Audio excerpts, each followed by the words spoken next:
Isso, aproveita que você está de pé, abre a sua Bíblia comigo em Lucas capítulo 9. Jesus tem uma palavra para nós. Hoje foi um dia bem intenso. Tivemos um culto pela manhã aqui, extraordinário. Eu subi em Mogi para pregar num acampamento de uma igreja querida à tarde. E quando eu cheguei lá, o Abinazaf estava comigo. Irmãos, eu vi muitos jovens, um galpão, num sítio em Mogi das Cruzes, lotado, completamente lotado de jovens. Muito calor, irmãos, 3 horas da tarde. Galpão feito de aço, mas tinha um fogo do Espírito Santo que superava o calor que nós estávamos sentindo ali. Jovens queimando, uns orando pelos outros, assim, pessoas caídas no chão, com bandeiras. Uau, que ambiente profético. Eu falei, tem esperança para essa geração, Jesus. Tem jovens que estão queimando. Às vezes nós estamos no conforto de uma igreja, de um banco, de um ar-condicionado, que às vezes não dá conta, num dia como esse, talvez um dos dias mais quentes do ano. Mas o fogo do Espírito Santo não pode faltar, irmão. Aleluia. Lucas capítulo 9, a partir do versículo 43, diz assim, as escrituras sagradas: como todos estavam admirados com tudo o que Jesus fazia, ele disse aos seus discípulos: prestem bem atenção nas seguintes palavras. Olha só, Jesus está dizendo para os discípulos: prestem bem atenção no que eu vou falar agora. Prestem atenção, porque exatamente aqui no capítulo 9 de Lucas está acontecendo um turn point. É uma virada no ministério de Jesus e no ministério dos discípulos também. E ele vai dizer o seguinte: o Filho do Homem está para ser entregue nas mãos dos homens. Eles, porém, não entendiam isso, e lhes foi encoberto para que não o compreendessem, e temiam fazer perguntas a Jesus a respeito deste assunto. Mas surgiu entre os discípulos uma discussão sobre qual deles seria o maior. Mas Jesus, sabendo do que se passava no coração deles, Jesus sabe o que se passa no teu coração. Jesus conhece a gente por dentro.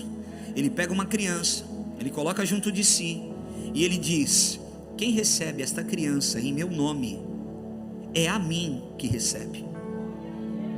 E quem receber a mim, recebe aquele que me enviou. Porque aquele que for o menor de todos entre vocês, esse é o que é grande.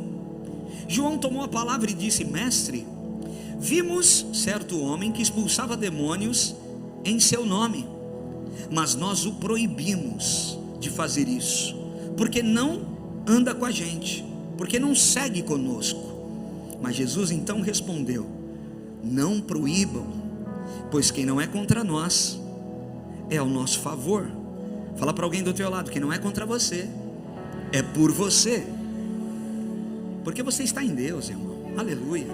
E aconteceu que ao completarem os dias em que seria elevado ao céu, Jesus manifestou no semblante a firme resolução de ir para Jerusalém, e enviou mensageiros que fossem à sua frente.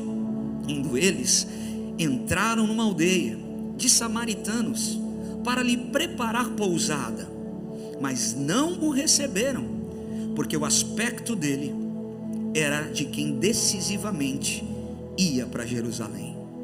Vendo isto, os discípulos Tiago e João perguntaram: Senhor, quer que mandemos descer fogo do céu para consumi-los?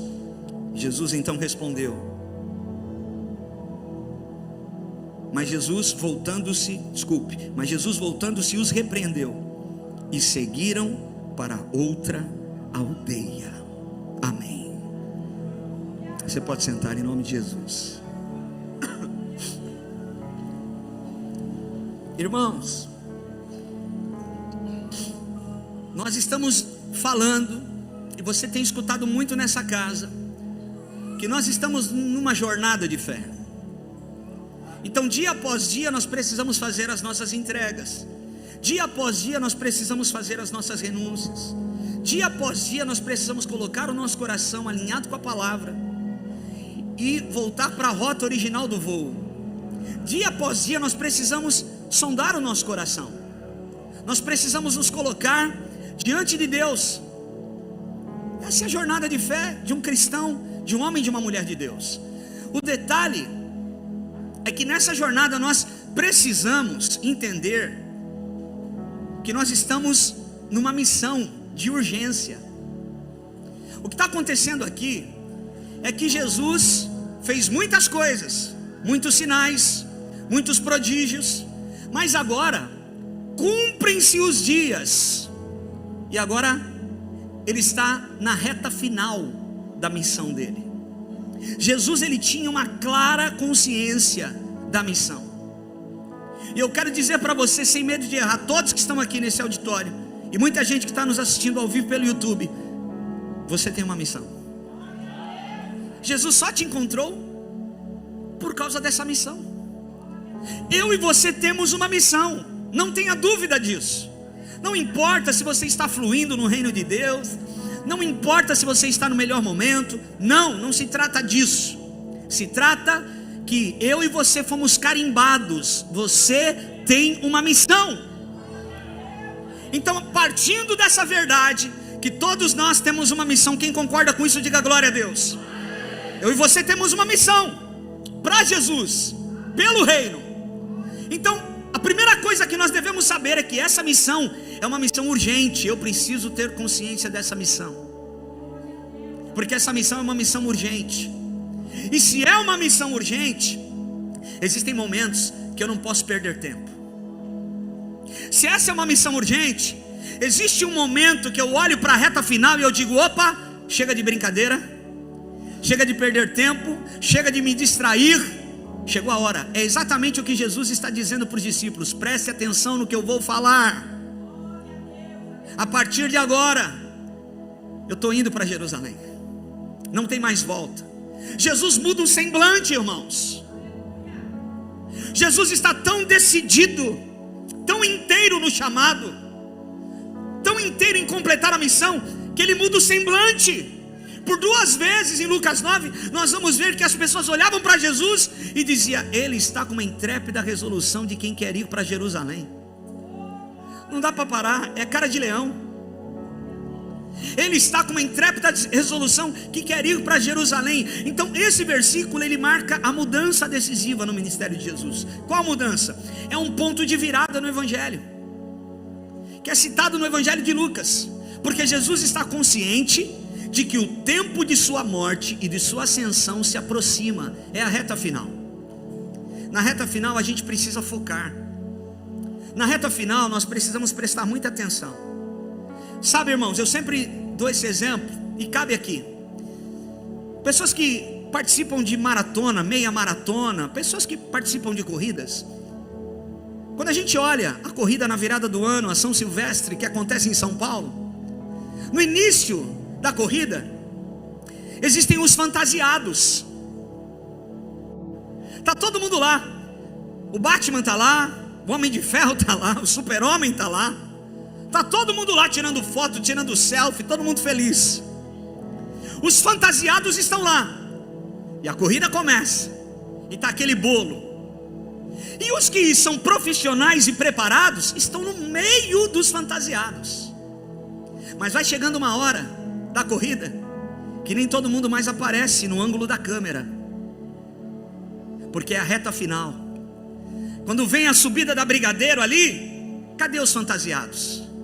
Eles não estão lá. Quem está lá são os preparados. Os fantasiados, eles iniciam muitas coisas, mas os preparados terminam muitas coisas.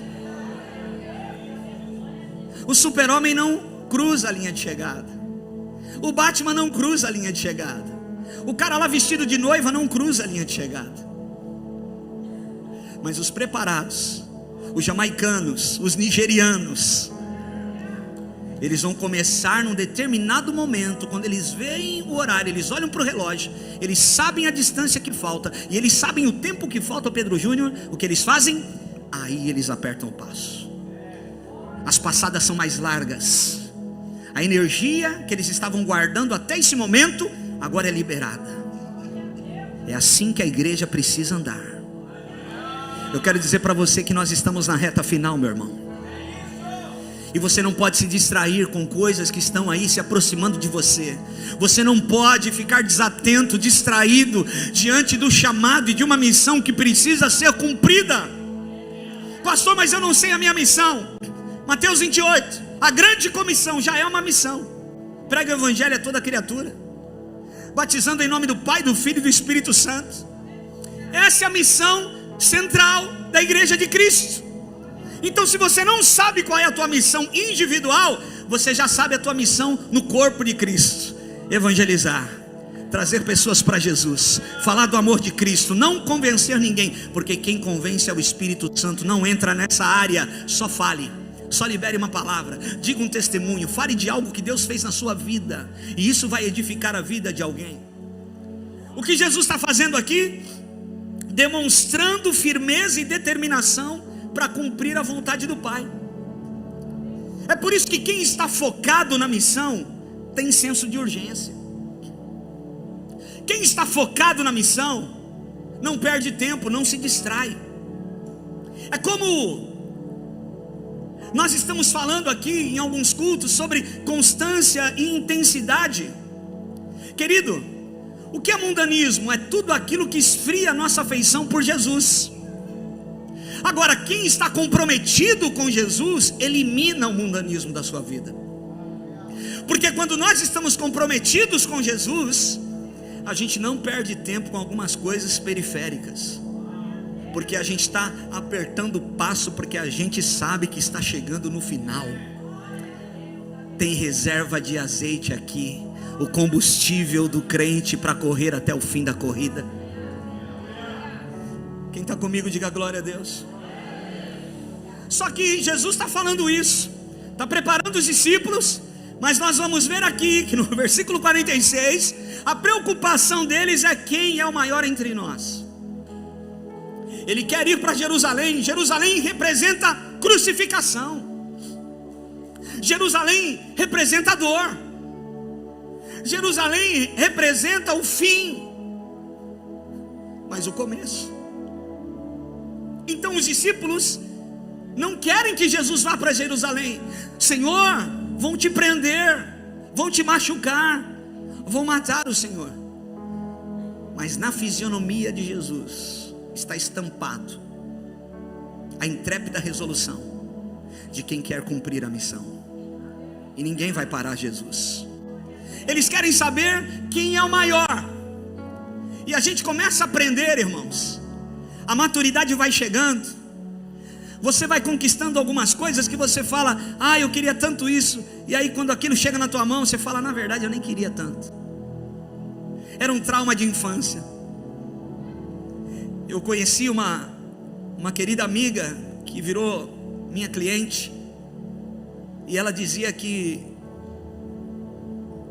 ela não dormia em beliche, porque ela prosperou, e ela sofreu demais. 8, 9 irmãos em 4 beliches. Então quando ela entrava numa casa que tinha beliche, ela falava assim: essa é a primeira coisa que eu vou fazer, eu vou trocar essa cama, eu vou colocar uma king size. Porque ela tinha um trauma de infância, e agora ela tem condição de viver algo diferente. Mas por que eu estou dizendo isso? Se você pegar isso, você pegou tudo. O segredo é ser grande quando se é pequeno, e o segredo é ser pequeno quando se é grande. Quando a gente aprende isso, quando nós olhamos para os grandes generais da nossa fé, homens de Deus, homens que o testemunho está de pé, o que você vai perceber na vida de todos eles, irmãos? Eles aprenderam a ser pequeno quando agora são grandes, e eles eram grandes quando eram pequenos. Nós temos sonhos que Deus realizou na nossa comunidade, na nossa comunidade de fé, ou seja, a Rocha Church Bertioga. Dessa igreja surgiram 13 novas igrejas. Deus fez algumas coisas tão importantes e significativas, não só para a cidade de Bertioga, mas também tocando a nação brasileira através daqui. sonhos que nós tínhamos de colégio, de ônibus, sonho que nós tínhamos de comprar van, de ter um colégio, de ter um mercado solidário, isso tudo Deus realizou. Mas nós já éramos grandes quando éramos pequenos, porque nós não falávamos isso agora, nós falávamos isso lá na garagenzinha de São Lourenço e Guaratuba. Agora, por que eu estou dizendo isso? Eu quero que você preste atenção. Eu quero que coloquem aqui um quadro de uma informação importante para nós. Tem uma imagem que eu pedi para colocar, e não sei se passaram para o pessoal, para os midianitas. Uma imagem que eu coloquei de manhã. Está aqui desse lado. Se der para colocar do outro lado também. Isso aqui é um gráfico de transição religiosa no Brasil, de 1940 a 2032. Esse gráfico foi lançado esses dias atrás nas redes sociais. 1940 o Brasil tinha 2,7% de evangélicos. Essa linha laranja são os evangélicos. A linha azul são os cristãos católicos. A linha verde são as outras religiões. E a roxa, as demais religiões. Em 2050 nós éramos 3,5. 2060 4,0. 2070 5,2. 1970, 1960, 1970, 1980 5,5. Agora, a partir de 1990, eu me converti na década de 90. Quem se converteu na década de 90 aqui? Tu tá velho, hein, Canela? Meu Deus. A partir da década de 90, a curva se torna exponencial. De 90 para 2000, 15,5. De 2000 para 2010, 22,2. De 2010 para 2020, 31,8. E segundo essa estatística, em 2032, ou seja, daqui 7 anos, os evangélicos pela primeira vez na história serão maioria no Brasil. Ou seja, você faz parte da geração da virada. Fala para alguém do teu lado, você faz parte da geração da virada. Eu fui pregar nesse acampamento agora à tarde. Irmãos, o que Deus está fazendo no Brasil não está fazendo em nenhum lugar. E nós temos queixas, sabemos que tem muita coisa errada, que precisa ser consertada, mas precisamos sim celebrar, porque essa curva de 1990 até agora nunca aconteceu no globo terrestre em um país com esse crescimento exponencial de uma igreja evangélica. Só no Brasil aconteceu isso. Em nenhum lugar do mundo aconteceu uma curva tão violenta como essa, nesses anos que se passaram. Agora, qual é o detalhe importante? Nós estamos expandindo, a igreja está crescendo. Nós podemos ver isso na nossa comunidade, em outras comunidades por aí. Mas a expansão, ela precisa ser acompanhada da ocupação. Nós precisamos crescer, mas ocupar. Os territórios precisam ser ocupados. Lembra da passagem de Lucas capítulo 11? Que o mais valente chegou, limpou a casa, adornou a casa, deixou a casa limpa, mas a casa ficou vazia. E aí, aquele que habitava antes voltou com mais 7. Se a igreja que está em expansão não ocupar, tem territórios que ficaram piores do que quando Jesus chegou. Você está entendendo isso? Tem vida de pessoas que tiveram uma passagem pelo evangelho, pela igreja, e hoje estão piores do que antes de conhecerem Jesus, porque essa palavra se cumprindo. Lucas 11, Jesus veio, limpou a casa, adornou a casa, falou cuida dela, mas deixaram a casa vazia, e o inimigo veio e voltou com mais 7. Então, repita comigo, nós precisamos continuar expandindo e crescendo para a glória de Deus, mas nós precisamos ocupar os espaços. No reino de Deus não existe neutralidade. Se a igreja não ocupa, Satanás ocupa.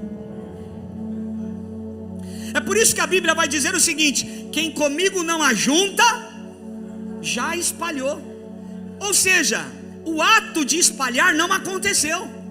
Mas o que Jesus está dizendo? Se você não ajudou a juntar, você já é alguém que espalhou, já não serve. Por isso que a igreja precisa estar comprometida. Chega de gente enchendo as igrejas sem compromisso com Deus, sem compromisso com a palavra, sem compromisso com a igreja local. Chega de nós estarmos num lugar como esse só porque a gente se sente bem, porque não tem shopping na cidade. Chega de nós estarmos num ambiente como esse porque é legal, é bacana, o louvor é legal, a gente chora. Não, irmãos, evangelho é compromisso, é responsabilidade. Não se engane. Tem a ver com a tua alma, não tem a ver com você se sentir bem. Evangelho não é sentimento, é decisão. E crentes que vão ocupar são crentes que são discipulados, estão consolidados no reino de Deus. Crente consolidado sabe o que é renúncia. Crente que é consolidado sabe o que é entrega, irmão. Tem gente que não entrega nada e quer tudo de Deus. Tem gente que não renuncia nem sequer uma vontade, mas quer viver as promessas do Senhor. A pior vida para ser vivida é a vida que você vive só para si. A melhor vida para ser vivida é a vida que a gente entrega para Jesus. A pior vida que alguém pode ter é viver pelos seus prazeres hedonistas. Isso não tem nada a ver, é na contramão do reino de Deus, do evangelho de Cristo, irmãos. Passeie com a sua família, desfrute com a tua casa, faça o de melhor para os teus filhos, mas tenha compromisso e responsabilidade com a igreja local onde Deus te plantou. É assim que uma igreja será relevante e vai expandir o reino de Deus na terra. Segunda coisa, nós precisamos viver uma vida além de nós, como eu disse. Fala para alguém do teu lado, você precisa viver uma vida além de você. Ô Canela, olha para mim, você não é a última Coca-Cola no deserto. Você não é a última traquinas do pacote. O mundo não é um morango. A vida não circula ao redor da sua pessoa. A gente precisa ter compromisso em comunidade. Então às vezes está doendo aqui, mas eu estou sendo suporte ali. Às vezes eu não consegui aqui, mas tem um que conseguiu ali, e nós dois avançamos. Uau, aleluia. Isso é o corpo de Cristo. É por isso que nós precisamos parar de criticar e de denegrir o que nós não conhecemos. Porque o que os discípulos vão falar aqui abaixo: ô Jesus, tem um cara batizando aí, expulsando o demônio em teu nome, e a gente proibiu ele de fazer isso. Nós proibimos, Jesus, já fomos lá na frente, já resolvemos a parada. Jesus falou, não era para vocês fazerem isso, porque quem não é contra nós é por nós. Deixa ele continuar fazendo. Não é porque ele não crê do jeito que a gente crê, ou não anda do jeito que a gente anda. É por isso que nós não podemos criticar igrejas, irmãos, porque a igreja é um corpo de Cristo, Júnior. Tem alguém que é o dedo, e tem alguém que é a unha, e tem alguém que é o antebraço, e tem alguém que é aqui o ombro, e tem alguém que é o pé, a perna, o dedo. Então cada um vai se movimentar conforme a missão. As pessoas vão se movimentar conforme o chamado. Então eu não posso criticar o que eu não entendo. Aí, se a igreja batiza uma alma por mês, essa igreja aí não está com nada. Quando a igreja batiza 3.000, estão criticando também. Não critique o que você não entende. Esse lugar não é teu. Adore ao Senhor e diga para Jesus, obrigado Jesus, porque o Senhor está usando pessoas de uma forma diferente. Eu não entendo, mas glória a Deus, porque o reino está avançando. Quem não é contra nós é por nós. Jesus disse isso, irmãos. Agora, lembra num texto bíblico que a Bíblia fala assim: para de olhar o cisco no olho do teu irmão e tira a trave do teu olho. É forte, irmão. Para de olhar no cisco do teu irmão e tira a trave do teu olho.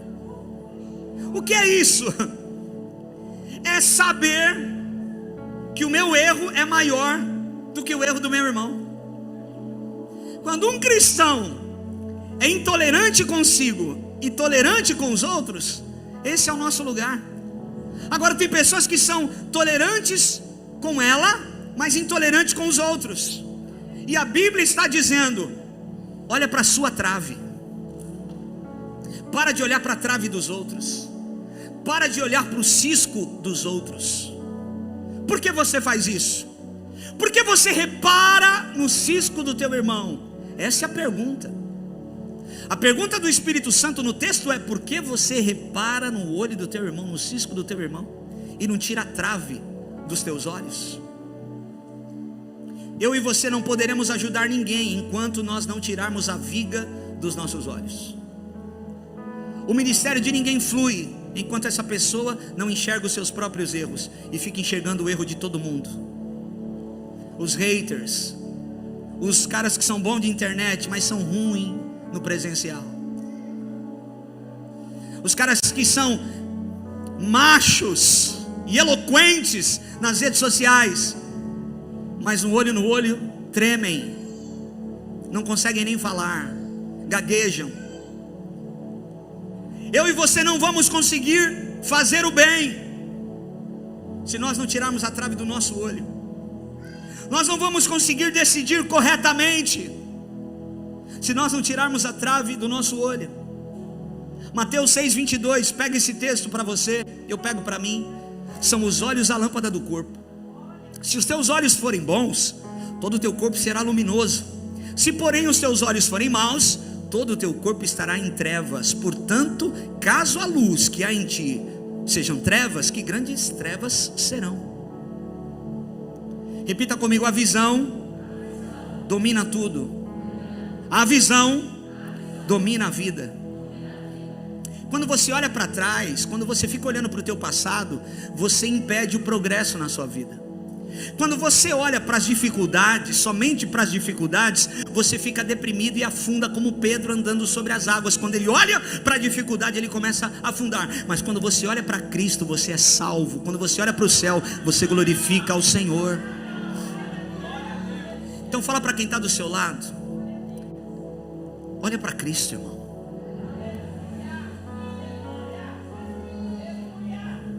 Para de olhar para homens e olha para Cristo. Cristo salva. Para de perder tempo criticando e olha para Cristo. Cristo salva. Cristo salva.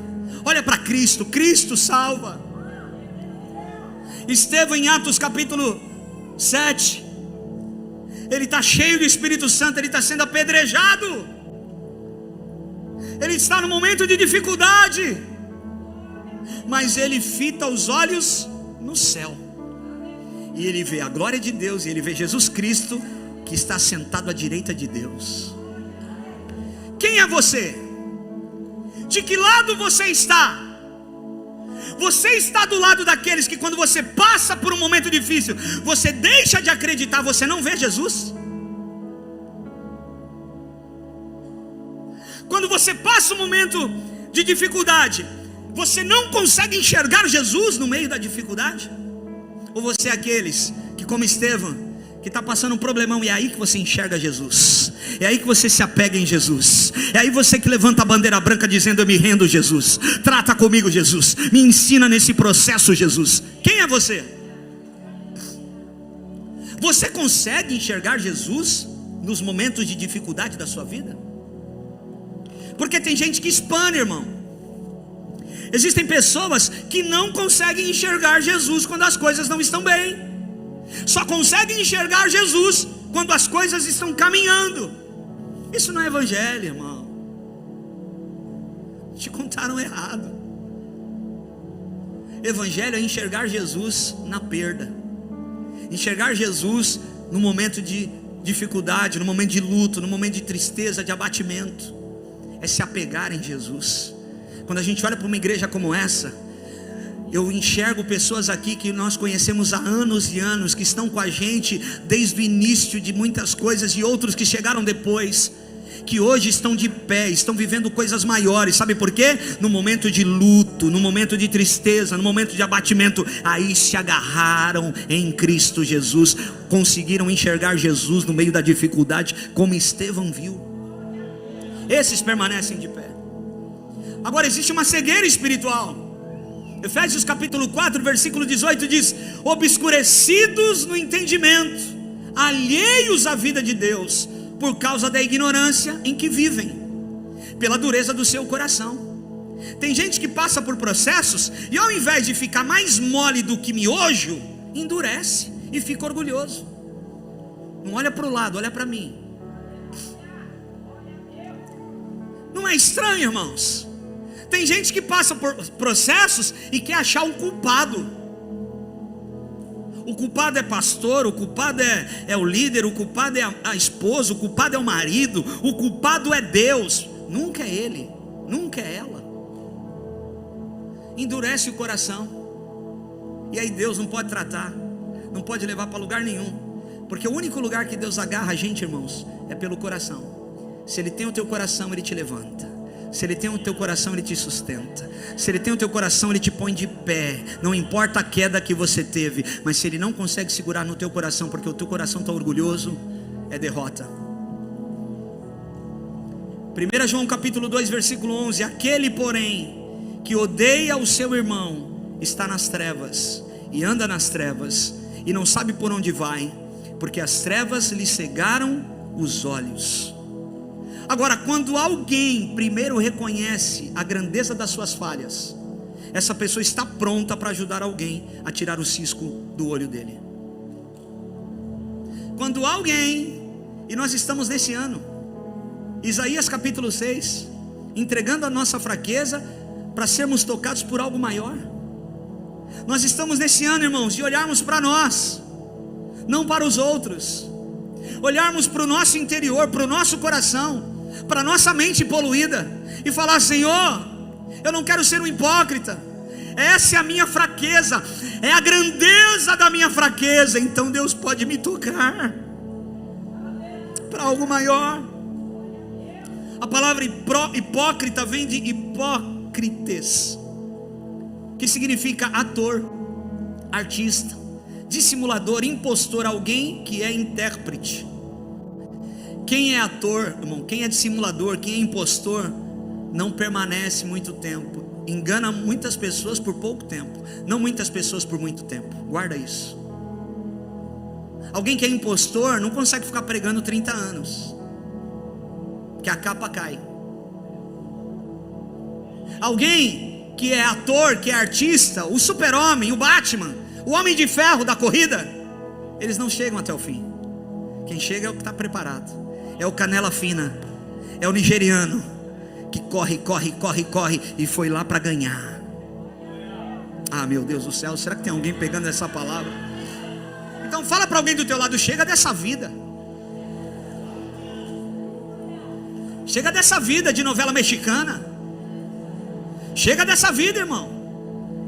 Maria Dolores, aonde você está? Ou Adalberto Silva, eu estou aqui na tua casa.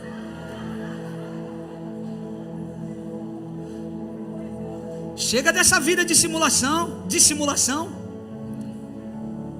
Tira a trave do teu olho, esquece o cisco do olho do teu irmão. Olha para você. Irmãos, o evangelho trata com a gente, tá? Essa palavra não é para quem não veio, porque às vezes Deus está falando com a igreja e tem gente falando: ai, ele precisava estar aqui. Não, é para você, não é para ele que não veio. Ela precisava estar aqui, Jesus, é tudo. Essa pregação é para ela, não é para ela, é para você. Quem não é contra nós, é por nós. Quem não é contra nós. Essa frase já mostra que no reino não existe neutralidade. Agora, sabe qual é o problema? Tem gente que não quer ficar mal com Deus e também não quer ficar mal com o diabo. Conhece gente assim? Não olha para o lado, olha aqui para mim. Domingo está na igreja, chora. Não, é isso aí mesmo, Deus. Segunda pisa na lama, terça-feira nem lembra da Bíblia, quarta-feira nem esquece, quinta-feira não, eu vou para tal lugar. Descompromissado. Não quer ficar bem, não quer ficar mal com Deus, mas também não quer ficar mal com o diabo. Não existe isso, irmãos. Reino é posicionamento. E eu quero dizer uma coisa para você que está em cima do muro. Eu quero dizer: primeiro, o muro é do diabo. Segundo, não existe neutralidade E terceiro, se você não se posiciona, chegará uma situação na sua vida que ou você se posiciona ou você morre. Todos nós. Ou você se posiciona e mergulha e se entrega, ou você será uma presa fácil. De que lado você está? Lucas 11, 23: quem não é ao meu favor é contra mim, diz o Senhor, e quem não me ajuda a juntar, já está espalhando. Ou seja, quem não está envolvido, já está espalhando. Quem ouve a palavra de Deus, quem tem acesso às escrituras sagradas e não consegue se dedicar a essa causa, irmão, nós não estamos falando de um Rotary Club, não estamos falando de um clube social, nós estamos falando aquele grupo que tinha nas escolas, como é que chamava a abreviação? APM, né? Não sei o que, de pais e mestres. Não, nós não estamos falando disso, nós estamos falando de uma causa que envolve a tua alma. Porque quando a gente participa de alguma organização, de algum clube social, você paga uma mensalidade lá, e você participa, você desfruta, você leva a tua parte. Não faz sentido. Quanto mais no reino de Deus, irmãos. Como eu me envolvo com essa causa e não renuncio por essa causa, e não faço entregas pela causa de Cristo. Não é uma causa de homens, é uma causa de Cristo. O que Deus está dizendo, o que Jesus está dizendo para esses homens, quando Ele diz: deixa o homem expulsar demônio lá em meu nome, quem não é contra nós é por nós. Jesus está dizendo o seguinte: eu não dei exclusividade para ninguém. Não é a Rocha Church que está certa e todo mundo está errado. Não, eu estou usando pessoas que estão abrindo o coração, estão entregando as suas vidas, estão fazendo com excelência. Eu estou usando em toda parte do mundo.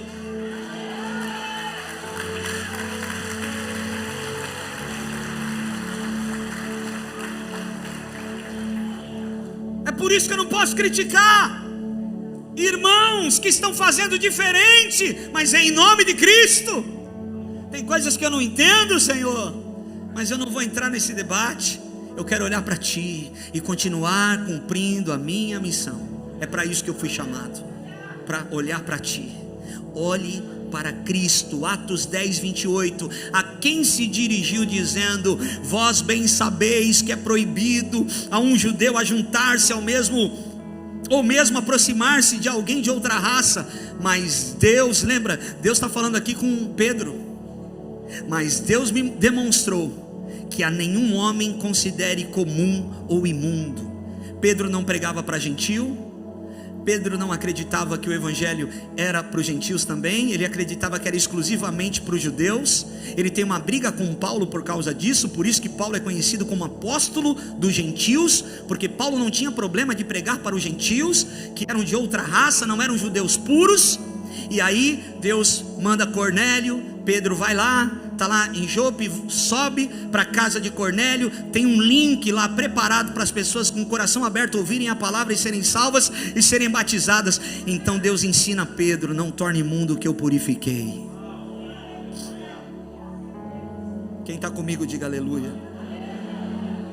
Quando estamos no nosso chamado, estamos protegidos. Guarda isso. Quando você está na missão, você recebe uma couraça de proteção. Eu não me lembro o domingo que eu deixei de pregar porque eu estava doente, em 30 anos. Eu não me lembro.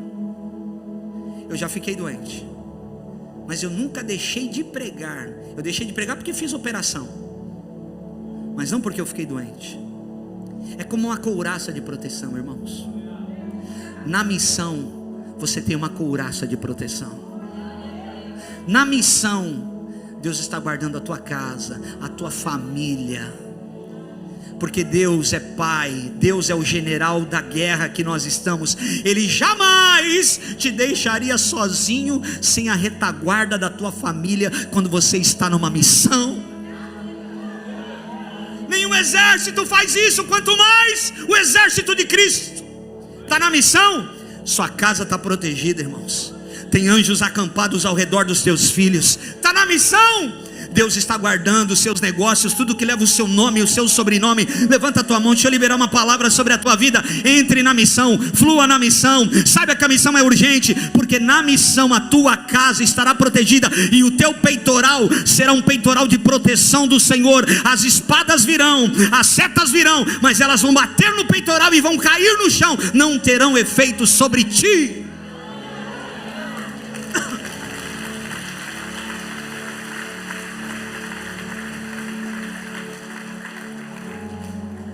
Por isso que maior que os nossos medos precisa ser a nossa convicção. A convicção de quem nós cremos. A convicção de que a verdade está do nosso lado. A convicção que somos filhos de Deus. Nenhum medo, eu quero profetizar isso nessa noite, nenhum medo mais vai te paralisar. Que a convicção esteja acima dos nossos medos. Toda vez, muitas vezes, o medo vem para me paralisar, mas a minha convicção de quem me chamou é maior do que os meus medos. E eu declaro sobre a tua vida essa verdade: a convicção da palavra de Deus e de Jesus Cristo sobre nós vai ficar acima dos nossos medos. Irmãos, a gente canta aqui. Às vezes a gente canta porque nós acreditamos. Às vezes nós cantamos até acreditar. Às vezes nós não estamos bem. O que estamos cantando não é verdade ainda para nós, mas nós continuamos cantando até acreditar. Tem canções que nós cantamos na igreja porque acreditamos, mas existem canções, Juliana, que nós cantamos até acreditar. Tem coisas que não aconteceram ainda, tem coisas que não vingaram ainda, tem coisas que não estão completas ainda. Continue cantando até você acreditar. Essa é a nossa realidade, porque nem tudo está pronto. Às vezes eu libero palavras aqui porque Deus me falou.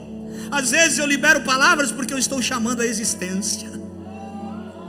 A boca do crente é essa boca que fala o que crê, mas fala também o que acredita que vai acontecer.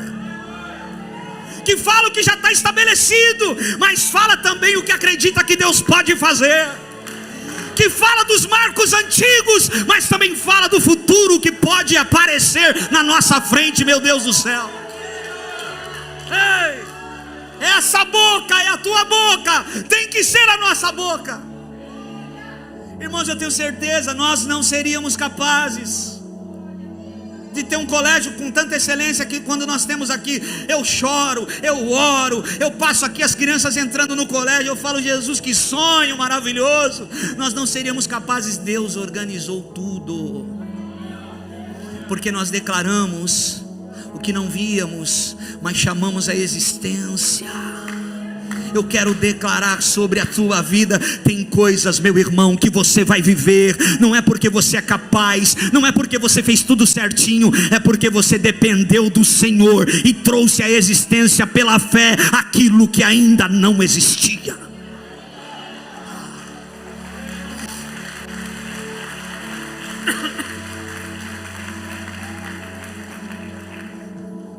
Nós temos Pai, nós somos filhos, aleluia. Você vai passar pelas tempestades seguro. O barco que Jesus está não afunda, meu irmão. O Pai me adotou,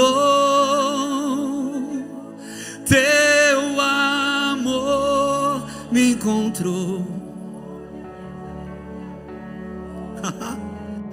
Eu era órfão, hoje sou filho.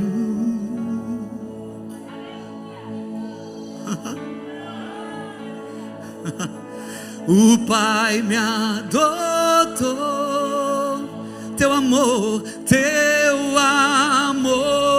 me encontrou. Eu era órfão, hoje sou filho.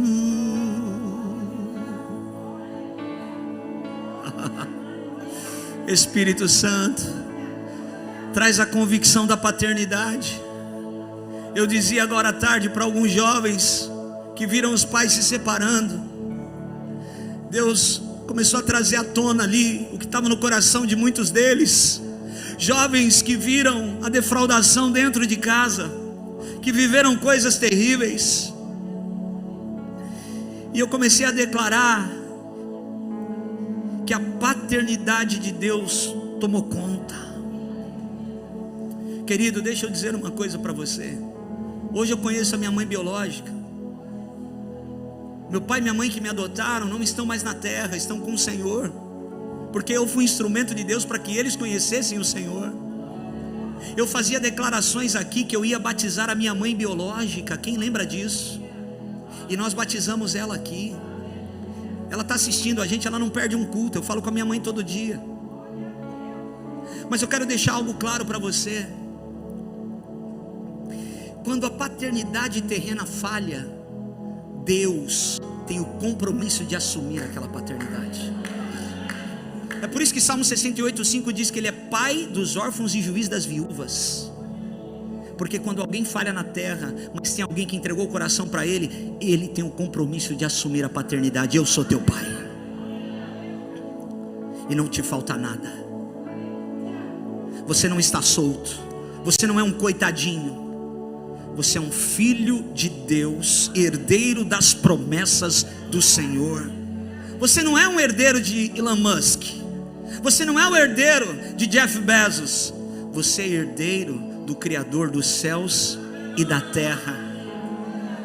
Os bunkers dos bilionários para o tempo do fim que está chegando não vai protegê-los, mas o Espírito Santo que habita em mim, porque eu recebi Jesus Cristo como meu Senhor e Salvador, vai me arrebatar aos céus. E nós seremos levados como igreja gloriosa, sem mancha, sem mácula, na presença do Senhor.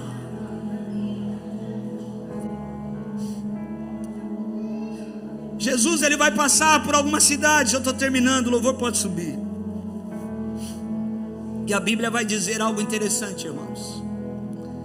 A Bíblia vai dizer que aconteceu que ao se completarem os dias em que Ele seria elevado ao céu, ou seja, agora é passo largo.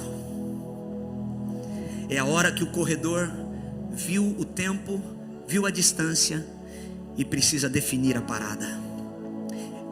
É exatamente o que Jesus está dizendo. Se completou os dias, chegou a hora de ir para a cruz. Cara de leão, ninguém pode me parar. Eu não posso perder mais tempo. Eu não vou conseguir parar para atender ninguém. Eu vou até o fim agora. Ao se completarem os dias, Jesus manifestou no semblante a firme resolução de ir para Jerusalém. Você já se deparou com um homem decidido na vida? Sabe aquele cara na obra que ele fala: não, eu vou resolver esse negócio, nem que eu fique de madrugada, mas eu vou resolver esse negócio. Acabou, irmão. Sabe o pai de família que está arrumando o carro e a mulher está falando: vem para dentro para comer. Ele fala: não, enquanto eu não arrumar esse negócio eu não sossego. Gente decidida, o semblante muda. Já viu gente mudando o semblante porque vai fazer e acabou, e não tem quem pare. Jesus, está escrito nas Sagradas Escrituras que as pessoas estão olhando para Jesus e no rosto dele Ele está dizendo: eu estou indo para Jerusalém, que ninguém me atrapalhe, que ninguém entre na minha frente, senão eu atropelo. Aí, sabe que os discípulos, eles enviam mensagem, eles vão à frente, e eles entram numa aldeia de samaritanos. Irmão, Jesus amava os samaritanos. Uma das passagens mais poderosas é o bom samaritano. Deus não não deu moral para o sacerdote, Deus não deu moral para o levita, Deus deu moral para o samaritano. Eles entram numa aldeia de samaritanos para preparar a pousada, mas os samaritanos não quiseram recebê-lo. Por quê? Não, vocês estão querendo muito ficar aqui, mas olha para ele. Não, você não pegou o que eu falei. Não, vocês foram na frente para arrumar um lugar para ele descansar, mas olha para ele. Ele não quer ficar aqui não. Ele quer cumprir a missão. Ele não quer ficar sequer uma noite aqui, porque a Bíblia vai dizer exatamente isso, que o aspecto dele era de quem decisivamente ia para Jerusalém. E por que os samaritanos não quiseram recebê-lo? Porque identificaram em Jesus o que os discípulos não identificaram. Tiago e João vão falar assim: ó, Senhor, quer que a gente manda descer fogo do céu? E a gente extermina todos eles? Porque nós estamos com poder, com unção. O óleo está aqui com a gente, aleluia. Jesus vai falar: não faça isso. Não se resolve do nosso jeito, se resolve do jeito de Deus. Tem algo urgente que Deus colocou na tua frente, e você precisa resolver do jeito de Deus, não do seu jeito. Fica de pé comigo.